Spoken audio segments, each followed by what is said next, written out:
Nabadwip Radhabazar young staff পরিচালিত সার্বজনীন শ্রী শ্রী শিব পূজা 2025 সালে শুরু থেকে শেষ অবধি কিছু উপস্থাপনা আপনাদের সামনে তুলে ধরার চেষ্টা করছি। প্রতি বছরের ন্যায় এই বছরও আমাদের মূর্তি দেবাদিদেব মহাদেবের মূর্তি বড় হওয়ায় আমরা সিদ্ধান্ত গ্রহণ করি রাধাবাজার পার্কে আমাদের দেবাদিদেব মহাদেবের মূর্তিটি প্রস্তুতি করার। সেই হিসাব মতো বাপ্পা প্রামাণিক পাল মহাশয়ের হাত ধরে আমাদের দেবাদিদেব মহাদেবের মূর্তি রাধাবাজার পার্কে প্রস্তুতি শুরু হয়। গুটি গুটি পায়ে আজ আমাদের এই বছর পূজা 13তম বর্ষ পদার্পণ করে।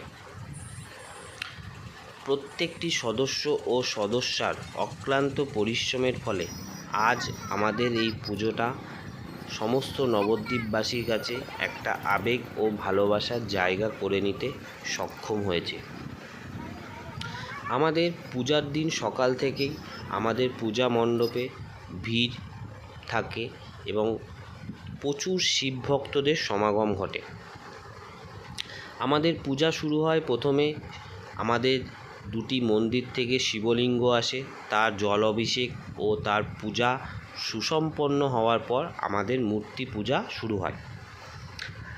এই পূজা চলাকালীন অসংখ্য ভক্তের সমাগম থাকে আমাদের মণ্ডপের মধ্যে এবং দূর দূরান্ত থেকে প্রচুর মানুষ আসে, সকল নবদ্বীপবাসী আসে আমাদের এই পূজা দেখতে।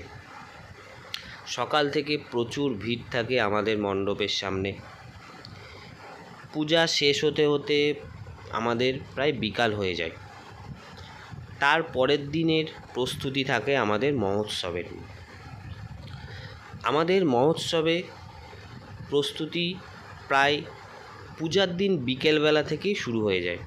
প্রায় 300 কেজি খিচুড়ি, 500 কেজি আলুর দম, 150 কেজি পায়েস সমাগমে আমাদের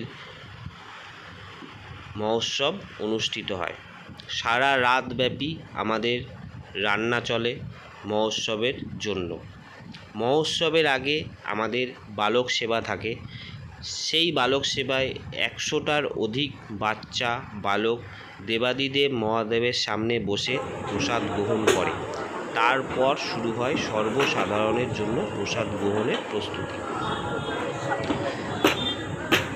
সমস্ত